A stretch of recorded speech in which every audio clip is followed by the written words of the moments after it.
할렐루야. 네. 그래도 좀 큰 것 같아요. 줄여주세요. 오늘 좀 비가 자주 왔다 갔다 합니다. 함께 해주셔서 감사합니다. 서로 인사하겠습니다. 만나서 반갑습니다. 축복합니다. 네. 오늘은 시편 129편을 가지고 은혜 받고자 합니다. 첫 번째로 이 시의 구조를 같이 나눠보겠습니다. 이 시의 구조는 이스라엘로 시작하는 시편입니다. 맨 처음에 어떻게 시작합니까? 이스라엘이 이제 말하기를, 이스라엘이 말을 하고 있습니다. 이스라엘 민족이 말을 하고 있고 그 나라가 말을 하고 있습니다. 그런데 이스라엘이 말하기를 시작하는데 이스라엘 대신하는 단어로 1인칭을 사용해 시작을 합니다. 1절을 보시죠. 이스라엘이 이제 말하기를 시작하는데 1절 중반절에 보면 내가 어릴 때부터 나를 괴롭혔도다 그랬어요. 1인칭을 사용해요. 이스라엘이 내가 된 거예요. 내가 어릴 때부터 나를 괴롭혔다.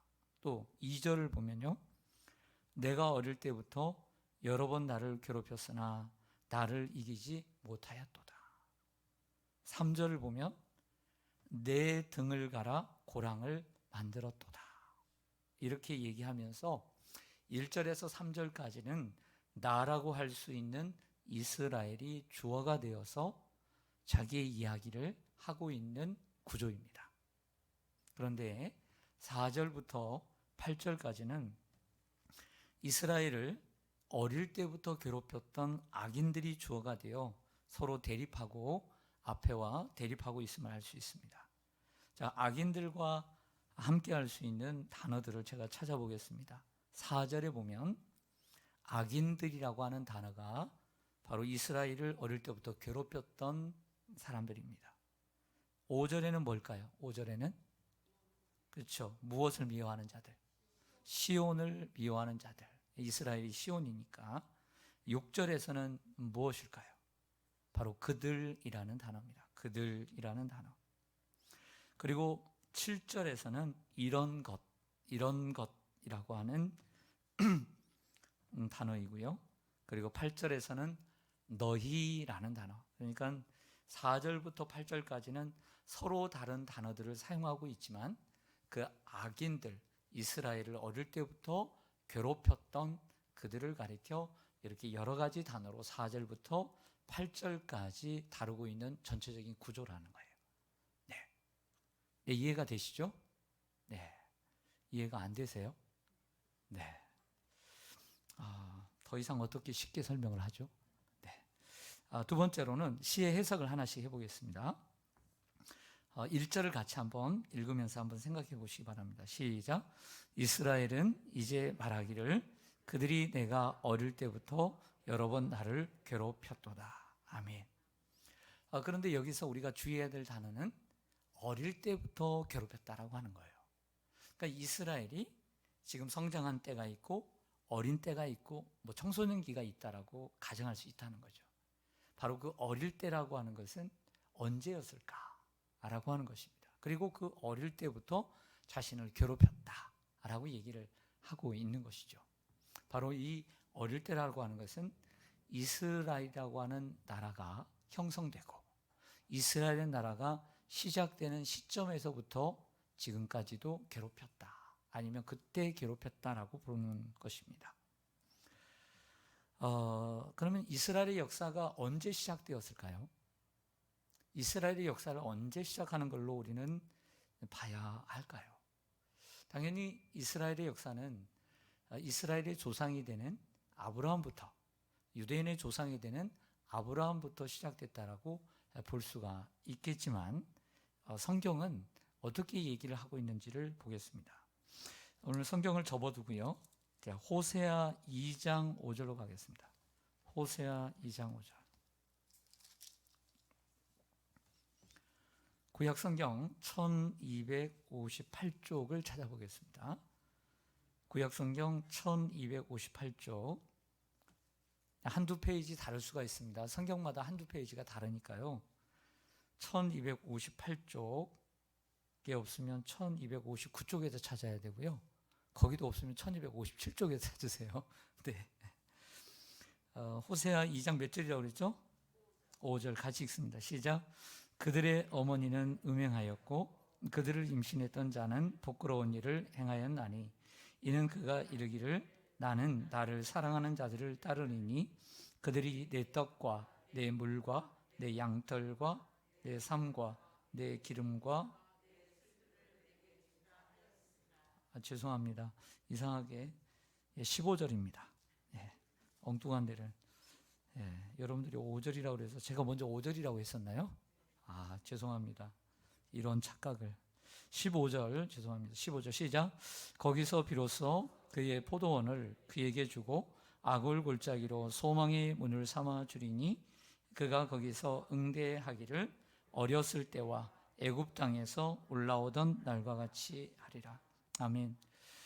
이 구절은 아간이 범죄를 했을 때 아굴 골짜기를 만들었을 때 제가 여호수아 강해 때 인용했던 구절입니다. 그런데 후반절을 보면 어렸을 때와 애굽 땅에서 올라오던 날과 같이 하리라. 어렸을 때 나오죠. 이스라엘이 어렸을 때를 애굽에서 나온 때로 보는 거예요. 네. 호세아 11장 1절로 가겠습니다. 호세아 11장 1절.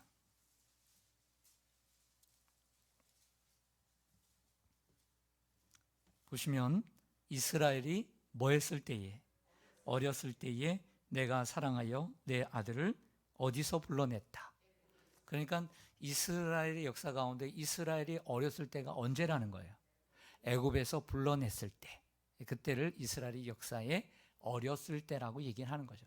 그러면 오늘 본문 속에도 보면 어렸을 때에 나를 괴롭게 했다라고 하는 것은 애굽을 먼저 얘기를 하는 것이죠.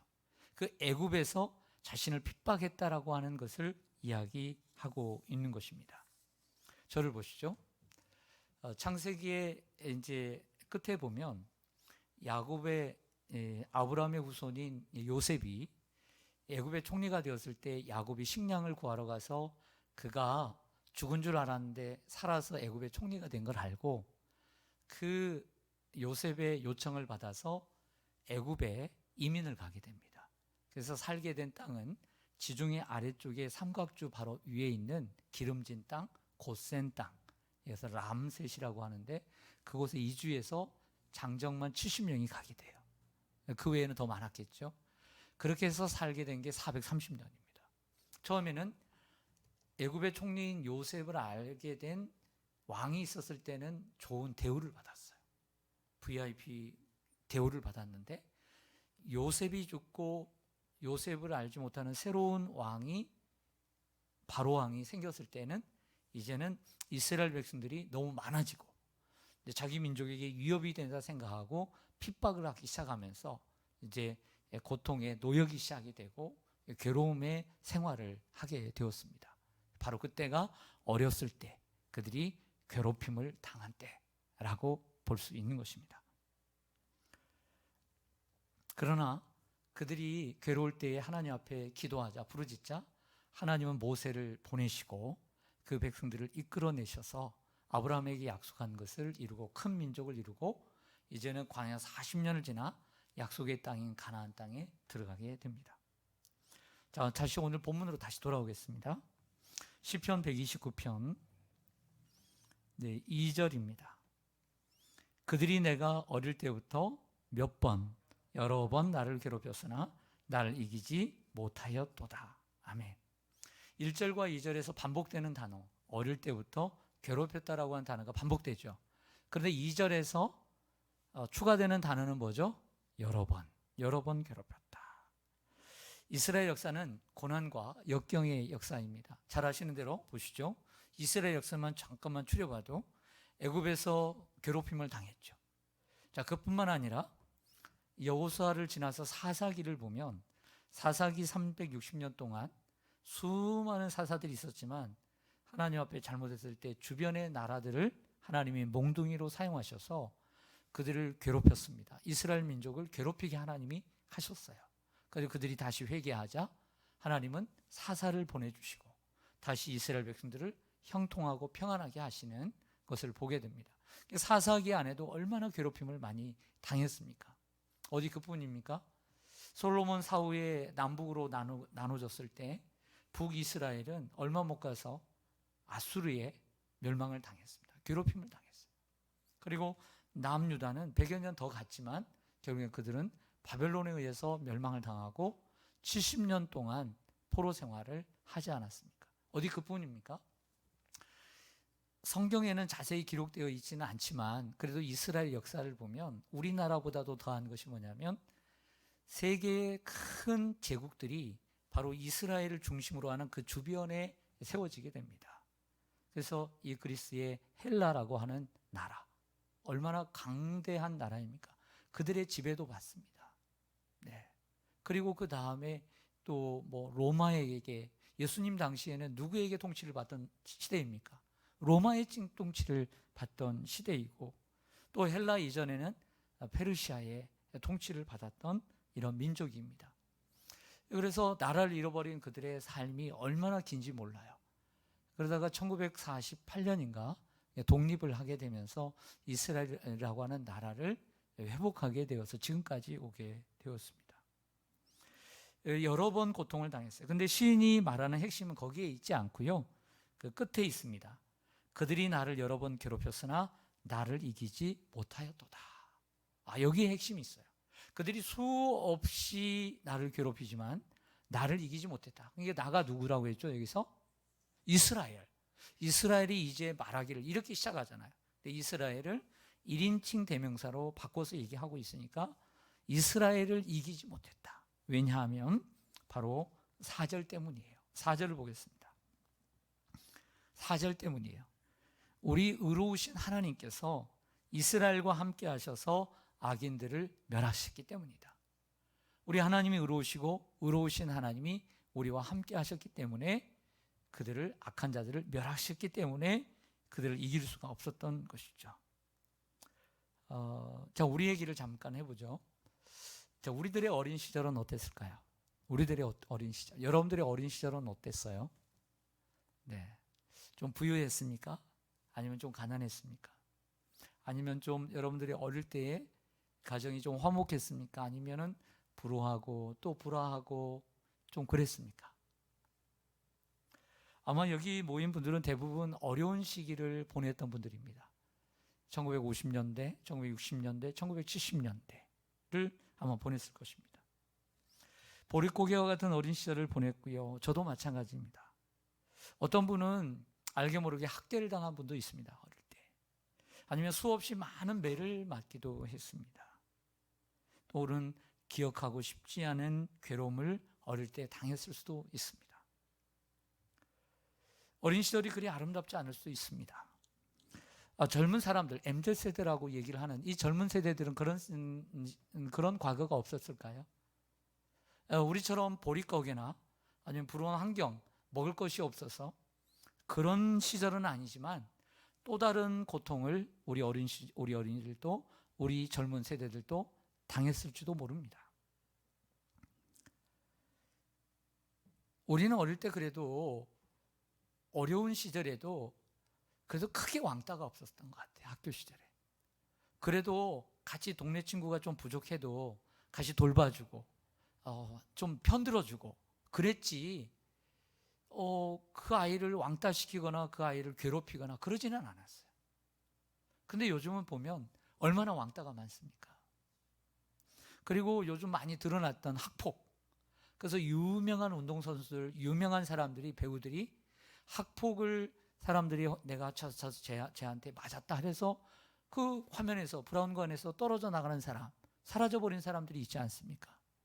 너무나 운동을 이제는 국내에서 국가대표도 못하고 외국에서 나가서 생활해야 되는 이 학폭 때문 아닙니까? 분명히 괴롭힌 사람들은 잘 모를 거예요. 내가 언제 괴롭혔지? 내가 언제 때렸지? 몰라요. 그러나 괴롭힘을 받은 사람, 어릴 때 괴롭힘을 받은 사람은 그 평생을 잊지 못하는 거예요. 잊고 싶어도 잊혀지지가 않는 거예요. 그 고통은 이루 말할 수가 없겠죠. 또한 상대방에 대한 미움, 그리고 증오, 그 증오를 넘어서 또 다른 그 무엇, 쉽게 사라지지 않을 뿐만 아니라 그리고 정신적인 불안, 그 정신적인 고통이 따르게 됩니다. 이것을 가리켜 외상 후 스트레스 장애라 이렇게 얘기를 합니다. 이런 분들은 정신적인 상담과 치료가 필요할 정도로 그 어릴 때의 고통, 어릴 때의 괴로움이 얼마나 많은 영향을 끼치고 있는지 모릅니다. 여러분, 요즘 젊은이들이 아기를 낳으려고 합니까, 안 합니까? 난다고 해도 며칠이나 납니까? 하나. 왜 그렇습니까? 힘들었어. 여러분 며칠 낳았습니까? 힘들었습니까? 안 힘들었습니까? 힘들었어요? 그렇구나. 제가 안 나와서 잘 모르겠어요. 예. 그런데 그때가 힘들 것 같아요? 지금 하나 낳고 힘들 것 같아요? 네? 이해심이 이렇게 넓고 태평양 같아서 그러니까 젊은 애들이 더 안 낳는 거예요. 여러분들 이해해 주니까. 키우다 보니까 요즘은 이제 절반 이상이 맞벌이입니다. 맞벌이다 보니까 요즘 여러분들의 자녀들, 아들들 잘합니까? 못합니까? 잘하죠. 잘합니다. 못했다면 정말 쫓겨납니다. 요즘 젊은이들. 집에서 옛날보다 잘합니다. 옛날에 남편은 부엌도 못 들어갔어요. 뭐 떨어진다고. 어떻게 양반 체면에, 어떻게 남자 체면에 들어갈 수 있느냐. 도와주지도 않았어요. 요즘은 여러분들의 아들들이 많이 도와줘요, 안 도와줘요? 도와줘요. 쓰레기 다 버려, 안 버려요? 저녁에 와서 다 어지럽히면 청소해야 하네요. 다 합니다. 다 하는데도 며느리와 딸들이 힘들다고요, 안 힘들어요? 힘들어요. 같이 일을 하는 경우들이 많기 때문에 그래요. 같이 일을 많이 합니다. 또 원인을 찾다 보면 같이 일하고 같이 힘들기 때문이기도 하고요. 또 교육비가 많이 들어요. 교육비가 엄청 많이 들어요. 하나만 길러도 뭐 100만 원 이상씩 들어가요. 100만 원 이상. 그러면서 좀 더 잘 가르치려면 200 들어가고. 그러니까 둘 다 일을 할 수밖에 없는 거죠. 그래서 둘을 낳아서 적당히 기르고 싶겠어요? 하나를 낳아서 제대로 기르고 싶겠어요? 그렇죠. 하나를 낳아서 제대로 기르고 싶으니까 많이 나요, 적게 나요? 적게 나는 거예요. 또 하나, 결혼했는데도 아기를 안 낳으려고 하는 사람도 있어요, 없어요? 있어요, 요즘은.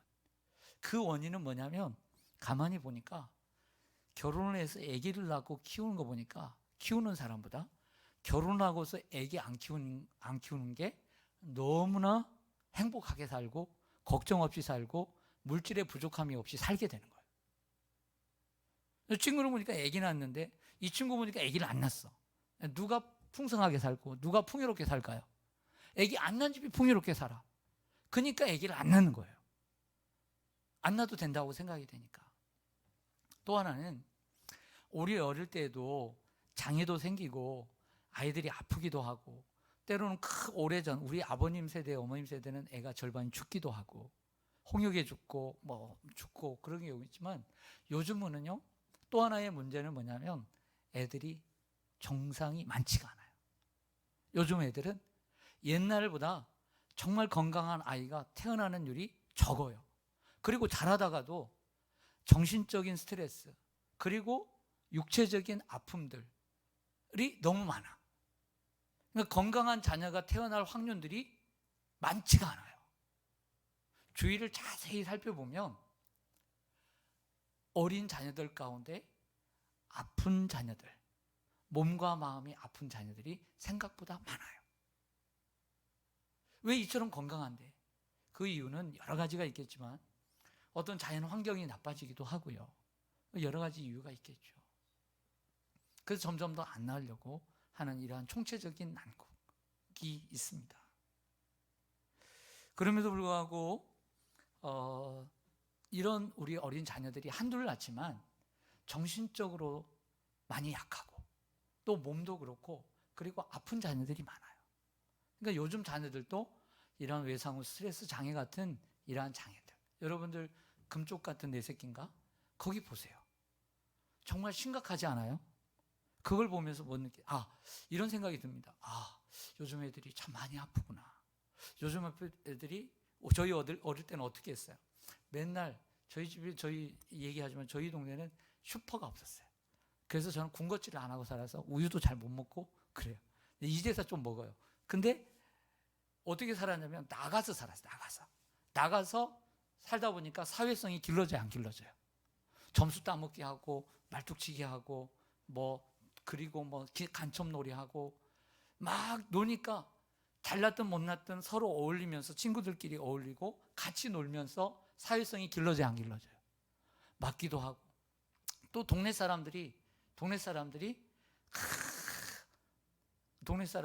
33호가 있었는데 동네 사람들이 다 알아. 세가정 산지기 빼놓고는 다 조씨 집안이에요. 다 알아. 그래서 맨날 제가 이렇게 짝끼였는데 신장로에서 맨날 저만 만나면 귀 잡아들면서 야 내가 서울 보여줄게 하면서 서울 보여주고, 그래서 제가 그때 서울을 많이 봐가지고 서울에서 사는 것 같아요. 그래서 맨날 나만 봤더니 내가 피해가려고.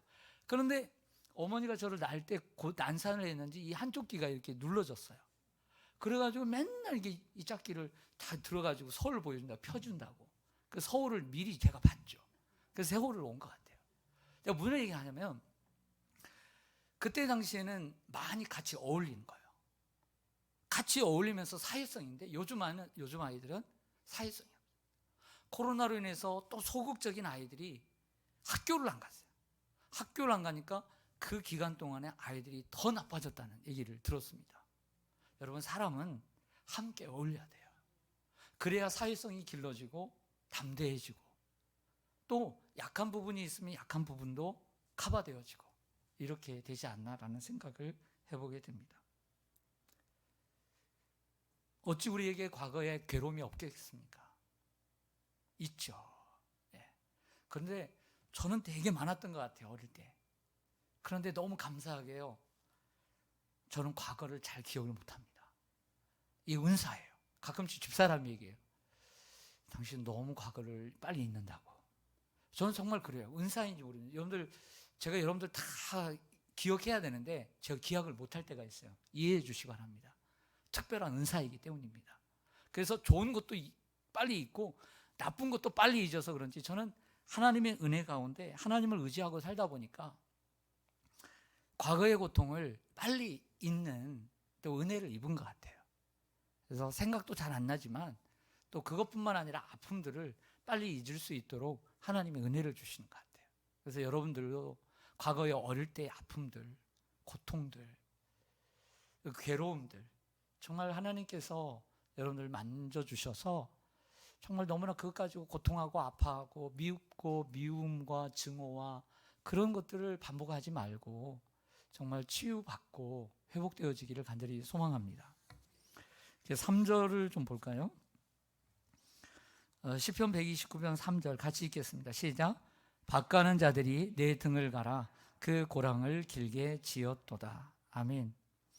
비유인데요, 시인은 이스라엘이 어릴 때부터 겪었던 괴로움을 농부가 밭을 갈잖아요. 밭을 가면 고랑이 생겨요, 안 생겨요? 고랑과 이랑이 생기잖아요. 이렇게 고랑과 이랑이 생깁니다. 이것을 사람의 등으로 표현했어요. 내 등에 고랑이 생긴 것처럼. 여러분들 우리의 등을 고랑을 판다고 생각해 보세요. 얼마나 고통스러워요. 그러니까 자기가 받은 그 이스라엘이 받은 고통이 이 등에 이 고랑을 만든 것처럼 표현을 하고 있는 거예요. 얼마나 고통스러우면 자신의 어떤 살을 그 뼈를 갈가서 이 만든 것처럼 표현하고 있는 것이죠. 그러나 여러분, 그러한 고통이 심했지만 4절 이하를 보면 우리 의로우신 하나님께서 어떻게 하셨는지 눈으로 따라오시기 바랍니다.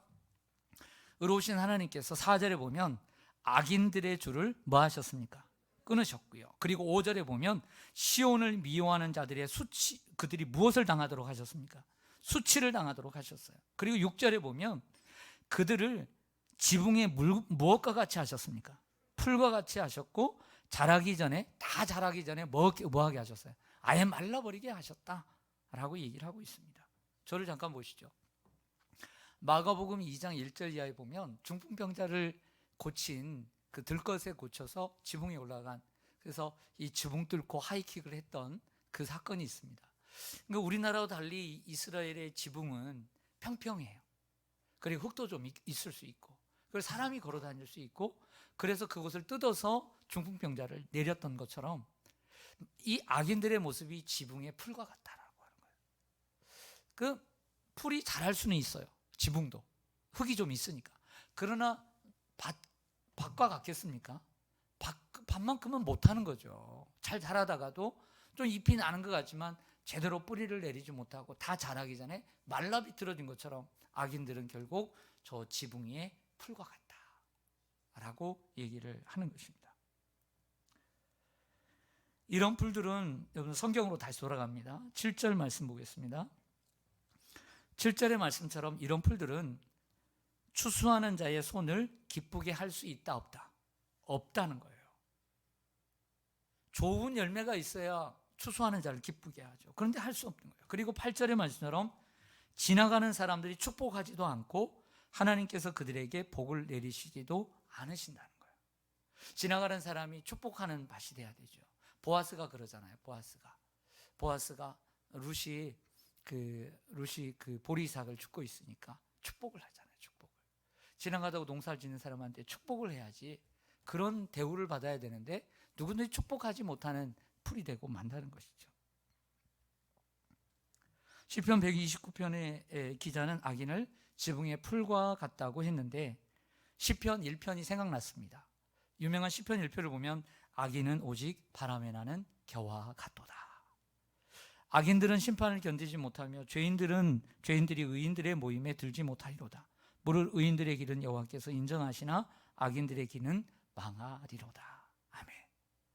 정말 악인들은 하나님께서 망하게 하실 줄로 믿습니다. 날려가는 저 겨와 같게 하실 줄로 믿습니다. 네. 자, 이렇게 해석을 마치고요. 네, 이제 적용으로 들어가겠습니다. 우리가 이런 괴로움과 또 고통을 당했을 때 그러면 어떻게 해야 될까요? 이런 괴로움과 고통을 내가 지금 당했을 때 어떻게 해야 되고 또 자꾸 과거의 기억이 생각이 나요. 내가 그때 어릴 때 그 젊은 날에 그 고통받았던 것 때문에 괴로운 것 때문에 너무 괴롭고 아파. 그럴 때 우리는 어떻게 해야 될까요?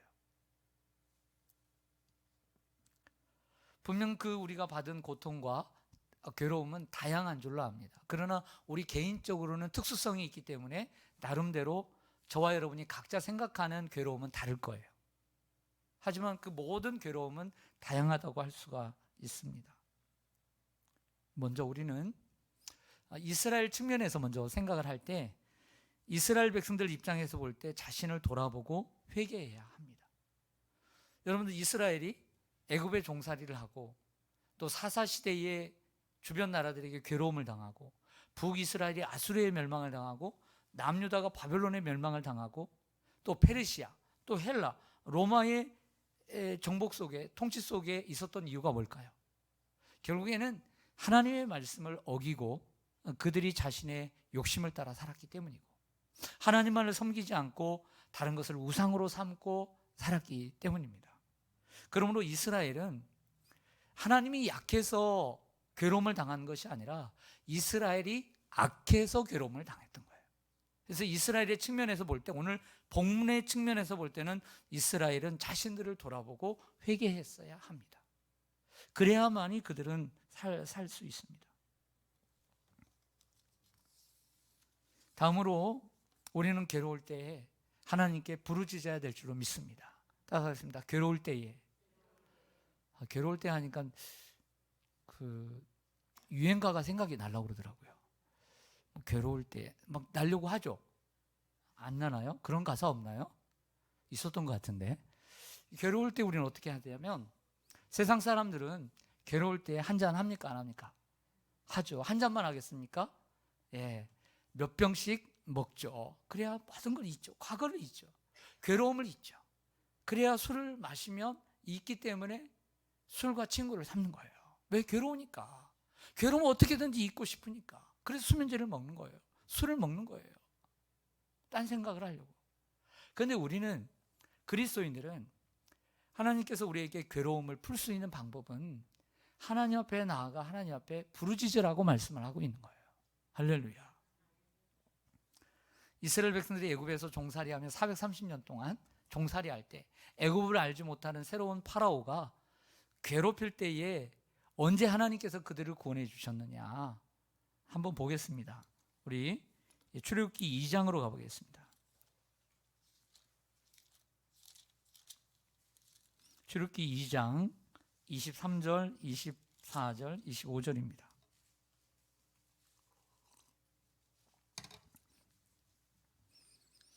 너무 중요한 말씀입니다.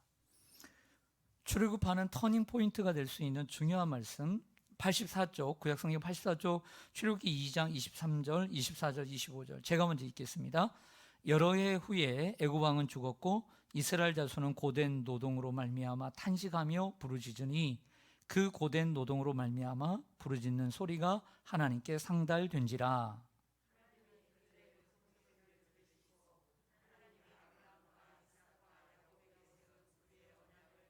함께 읽습니다. 하나님이 이스라엘 자손을 돌보셨고 하나님이 그들을 기억하셨더라. 아멘. 23절에 보면 그 고통 속에서 탄식하며 뭐 했습니까? 부르짖었어요. 그 노동으로, 고된 노동으로 말미암아 부르짖는 소리를 하나님께서 들으신 것이죠. 네. 그리고 그들을, 그 고통 소리를 들으시고 그 자손을 돌보주셨다. 돌보아 주셨다. 여러분, 우리가 괴로울 때에 하나님 앞에 부르짖어야 될 줄로 믿습니다. 부르짖는 기도만큼 응답이 빠른 건 없는 것 같아요. 하나님은 부르짖는 기도를 참 응답 빨리 해주세요. 한나가 부르짖는 기도, 통곡하는 기도를 하지 않았습니까? 히스기야가 울면서 그 눈물을 흘리면서 기도하지 않았습니까? 부르짖는 가는 것은 그만큼 간절한 것입니다. 하나님은 간절하게 구하는 자의 기도를 응답해 주신다라고 약속해 주고 있습니다. 또한 괴로울 때에 어떻게 해야 될까요? 괴로울 때에 우리는 더욱 하나님을 의지해야 합니다. 괴로울 때 우리의 마음에 바람이 붑니다. 우리의 마음이 흔들립니다. 괴로울 때에, 아플 때에 성령의 소욕과 육체의 소욕이 우리를 흔들어댑니다. 이럴 때 우리는 육체의 소리를 듣지 말고, 세상의 소리를 듣지 말고, 마귀의 소리를 듣지 말고 성령의 음성을 듣고 하나님을 더욱더 의지해야 될 줄로 믿습니다. 신앙은 중요한 것은 간단해요. 괴로울 때 누구를 의지하느냐, 거기에 우리의 길이 달라져요. 사람의 길이 달라져요. 그래서 괴롭고 힘들 때, 좋을 때든 괴로울 때든 하나님을 선택하지 않고 세상을 선택하면 거기서부터 갈라지는 거예요. 불안해져요. 그러나 어렵고 괴로울 때 하나님을 선택하게 되면 그 인생에 주님 안에 거하게 되는 거예요. 괴로울 때 주님을 선택해야 합니다. 힘들고 어려울 때 더욱 하나님을 의지해야 합니다. 더욱 하나님을 신뢰하고, 상황이 그래도 상황이 나빠지고 정말 상황이 불안해지고 그 상황이 답답해져도 그 상황에서 더욱 하나님을 의지하고 하나님을 신뢰하는 자가 되어야 되는 거예요. 그래야 하나님이 역사하신다는 거예요. 우리의 믿음을 보시는 거죠.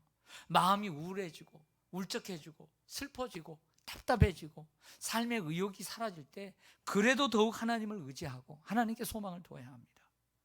시편 22편으로 가겠습니다. 시편 22편.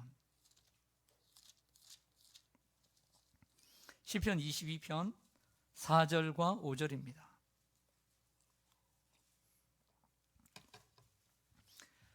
시편 22편 예수님의 고난 시편이죠. 817쪽 시편 22편 4절과 5절 우리 같이 읽겠습니다. 시작. 우리 조상들이 주께 의뢰하고 의뢰하였으므로 그들을 건지셨나이다. 그들이 주께 부르짖어 구원을 얻고 주께 의뢰하여 수치를 당하지 아니하였나이다. 아멘. 우리 조상들이 주께 뭐 했다? 의뢰했다. 또 의뢰하고 의뢰하였으므로 그들을 건지셨다. 우리의 조상들이 힘들고 고단할 때, 죄를 보면서 세상으로 가고 세상 사람들에게 얻어맞고 괴로움을 당할 때 정말 그때도 하나님을 의뢰했더니 하나님이 건져주셨다는 거예요. 하나님을 의뢰할 때 수치를 당하지 않는다. 오늘 본문에도 수치를 당하지 아니했다라고 얘기를 하고 있습니다. 욥은 괴로울 때에 누구를 신뢰했을까요? 욥은 괴로울 때에 누구를 의뢰했을까요? 하나님을 의뢰했죠. 자신에게 찾아온 고난이 하나님의 주권과 섭리 안에서 이루어질 것을 믿었습니다. 그래서 주께서 나의 가는 길을 아시나니 그가 나를 단련하신 후에는 내가 정금같이 되어 나을 것을 믿고 그 고난의 때에도 말씀을 붙잡고 말씀을 암송하며 살았다고 얘기합니다. 그렇게 언젠가는 고난이 지나가고 하나님의 숨은 뜻, 결국에는 욥기라고 하는 것은 연기가 자욱한 곳에서 그 고난 속에서 하나님께서 구름을 하나씩 제거해 주면서 거기에서 이름 하나를 하나씩 단어 하나를 보여주죠. 예. 단어 하나를 보여주는 거예요. 아, 이게 단어를 보여주는 거예요. 만약 그것이 행복이라면 H자를 보여주고서 이게 뭘까? 그 다음에 A를 보여주고서 이게 뭘까? 그 다음에 P자를 보여주고 또 P자를 보여주고 Y자를 보여주면서 내가 고난이지만 여기 하나님께서 나에게 주신 행복이 있구나. 이것을 보게 하는 것이 바로 믿음이고 그 과정을 하나하나 겪어나가는 것이 하나님을 의뢰하고 신뢰하는 것이라는 거예요. 그러니까 하나님을 의뢰하고 신뢰하다 보면 거친 이 구름들이, 빽빽한 구름들이 하나하나씩 거치면서 우리에게 소망을 주는 것입니다. 바울과 실라는 빌립보에서 복음을 전했어요. 귀신 들린 여인을 고쳤습니다. 그런데 그 여인들의 주인들로 인해서 미움을 받고 매를 수없이 맞고 감옥에 갇혔습니다. 그들이 괴로울 때에 믿음을 발휘했어요. 괴로울 때에 믿음을 발휘했다. 하나님을 더욱 신뢰했죠. 비록 내가 지금 얻어 터져가지고 여기저기 피가 낭자하고 쑤시고 아프지만, 복음을 전하다가 이렇게 고통을 당하지만 그래도 하나님께서 뜻이 있고 계획이 있다는 것을 신뢰하니까 하나님이 빨리 기쁘게 들으시고 땅을 흔들어 지진을 내고 옥터가 움직이고 그 다음 착고가 풀리고 그리고 간수의 가정에 구원의 문을 열어주신 줄로 믿습니다. 여러분, 고통의 한밤중에도 하나님을 찬송하고 하나님께 기도하고 하나님을 의뢰하는 여러분들 되시기를 소망합니다. 여러분에게는 이런 믿음이 있기를 소망합니다. 끝으로 우리는 괴로울 때에 무엇보다, 누구보다 십자가에 달리신 우리 예수님을 바라보고 소망 가운데 살아야 될 줄로 믿습니다. 우리 예수님은 하나님의 아들이시고 창조주이심에도 불구하고 아무 죄가 없으신 분이에요.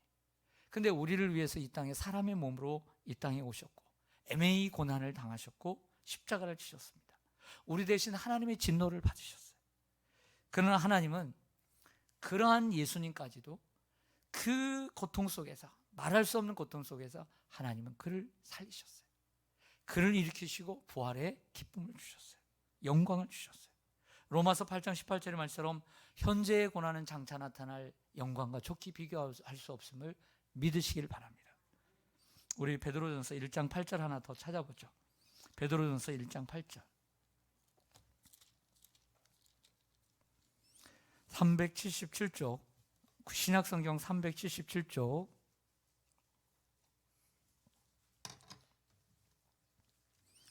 신약성경 377쪽 베드로전서 1장 7절입니다. 6절 7절 같이 읽겠습니다. 시작. 그러므로 너희가 이제 여러 가지 시험으로 말미암아 잠깐 근심하게 되지 않을 수 없으나 오히려 크게 기뻐하는도다. 너희 믿음의 확실함은 불로 연단하여도 없어질 금보다 더 귀하여 예수 그리스도께서 나타나실 때에 칭찬과 영광과 존귀를 얻게 할 것이니라. 아멘. 여러분, 믿음이 확실하십니까? 믿음이 정말 정금과 같이 확실하십니까? 불로 연단하여도 그 없어지지 않을 그 금보다도 확실하십니까? 확실하기를 소망합니다. 그런 자신이 있기를 원합니다. 우리가 비록 지금은 고난을 당하지만 예수 그리스도께서 나타나실 때에 칭찬과 영광과 존귀를 우리에게 주시겠다고 말씀합니다. 우리가 이 땅에서 고난을 당하고 괴로울 때에, 그리고 때로는 감당하지 못할 때에 피할 길을 하나님 분명히 주실 것입니다. 괴로울 때에 우리는 하나님을 의지하고 믿음으로 나를 위해서 아무 죄 없지만 애매히 고난을 당하고 하나님의 진노 가운데 저 십자가에 달리신 예수 그리스도, 그리고 그분을 아시고 사흘 만에 그를 일으키신 의로우신 하나님을 우리가 바라보면서 살아야 될 줄로 믿습니다. 그 예수 그리스도께서 우리의 소망이십니다. 그리고 오늘 말씀은 하나님을 믿고 의지하는 그리스도인들이 이 적대적인 세상 속에서 믿음 가졌다고 사람들의 핍박과 조롱을 받는 관계로 이해하고 읽을 수 있는 본문입니다. 우리 그리스도인들이 주의 일을 하면서 세상으로부터 고난을 받고 아픔을 당해도 그 고난을 두려워하지 말고 오직 그것을 기쁨으로 감당해야 함을 말씀해 주고 있다는 것입니다. 여러분, 괴로울 때 어떻게 하시겠습니까? 괴로울 때, 어릴 때부터 여러 번 괴로움 받았던 그 과거의 사건들, 아니면 지금도 그 괴로움을 당할 때, 우리가 괴로움을 당할 때 어떻게 해야 되는지 잘 보여주는 시편입니다. 하나님을 의뢰하고 정말 괴롭다 한다면 세상으로 나가지 않고 하나님께 나와 기도하시길 바랍니다. 하나님께 피하지 말고, 하나님을 피하지 말고 하나님께 피하시기를 주님의 이름으로 간절히 소망합니다. 아멘. 기도하겠습니다.